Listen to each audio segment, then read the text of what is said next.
Well, WENY News reported yesterday about a fatal overdose in West Elmira that happened earlier this week. Police say the drugs found at the home were laced with fentanyl, and they believe they were for distribution. Now, authorities are on high alert. Other tainted drugs are out in the community. WENY's Samantha Potter looked further into the issue today and shares a concerning message. Samantha?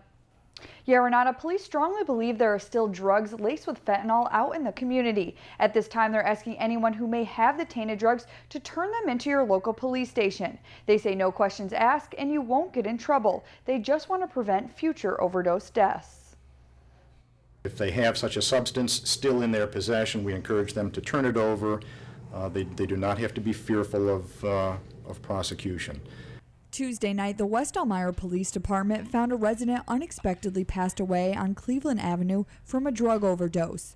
While there, police also found these pills, including Xanax and oxycodone, marijuana, and tools to crush and snort the drugs. The pills were tested and found to be laced with fentanyl, which is where the health risk comes in.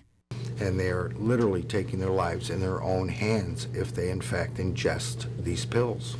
And that's a great concern because it doesn't take a lot of fentanyl to cause either respiratory arrest or cardiac arrest. The owner of Gerald's Pharmacy, Frank Steed, says fentanyl is used to manage serious pain and not for pleasurable experience. He says it often comes in a patch form and believes the gel inside the patch could have been used to coat the prescription pills, and says the drug can even be harmful in coming in contact with your skin. Just simply handling of the patch is enough to absorb enough medication to create complications. Steed says it can be almost impossible to detect if a drug is laced with fentanyl. In this case, the exterior of the tablets had been slightly distorted. West Elmira Police Chief Pete Maholko worries the tainted pills are out in the community and the marijuana could be tainted as well. When we located it, it was together. There were pills with the marijuana. So whether or not it rubbed off on, who knows? At this point, I would even fear for those that have bought marijuana that may be laced or have traces of fentanyl. Which is why authorities fear more deaths could happen if the drugs don't get off the streets. Our interest is not in punishing the people who may presently have those medications, but more in getting at the source of these medications.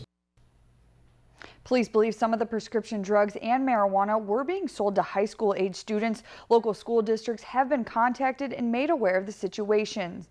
Parents are asked to talk with your children. And again, police ask if you have or think you may have tainted drugs to turn them into your local police station. You will not be in trouble with the law.